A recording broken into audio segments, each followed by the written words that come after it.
E allora mettetevi comodi perché tra poco inizia Reggina-Nissa.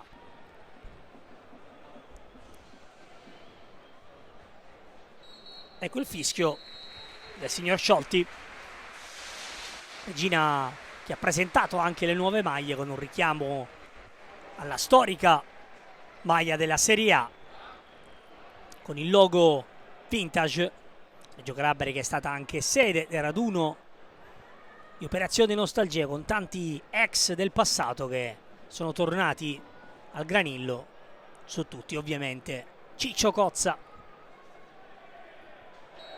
E adesso sì che si può partire, mettetevi comodi perché c'è Reggina-Nissa come 11 per Ferraro. Occhio a Ragusa, c'è spazio per entrare in aria. Ragusa raddoppiato da Rapisarda che poi scivola. Ragusa, palla dentro, Ferraro, rete! E il vantaggio della Reggina con l'autogol, anche se va ad esultare Ferraro.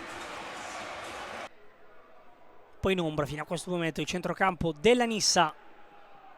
Adesso cross in mezzo, il colpo di testa. Ottimo inserimento di Correnti che è arrivato da dietro a fari spenti perché c'è tanto campo sulla destra per Kragl. Dall'altra parte sta arrivando De Felice. Diaz col tacco meraviglioso. Palermo, dall'altra parte c'è De Felice a tu per tu. De Felice l'ha messa fuori De Felice. Occasione clamorosa per la Nissa. Adesso buono il gioco a due a liberare Diaz. Diaz in area di rigore. Diaz! Palla fuori. Occasionissima Nissa. A Palumbo col mancino. C'è lo spazio per Barilla che si butta dentro. Barilla in sinistro.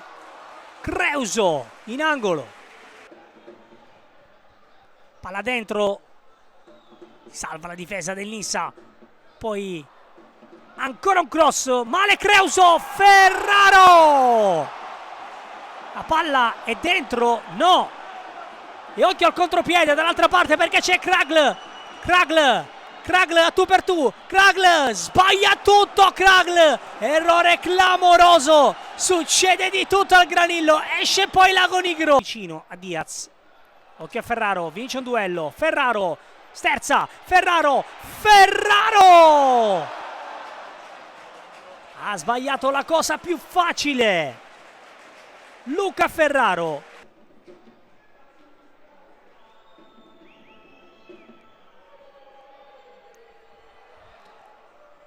Palla in avanti, ma nulla di fatto. Nissa che adesso sembra accusare un po' di stanchezza. Vediamo se punta, fa girare il mancino. Secondo palo, Ragusa, dentro per Montalto. Su assist diventa quasi una conclusione. La palla sfila sul secondo palo, finisce fuori. Ma non c'è più tempo! La Reggina trova i primi 3 punti di questo campionato e lo fa grazie a una ottima prestazione. 1-0.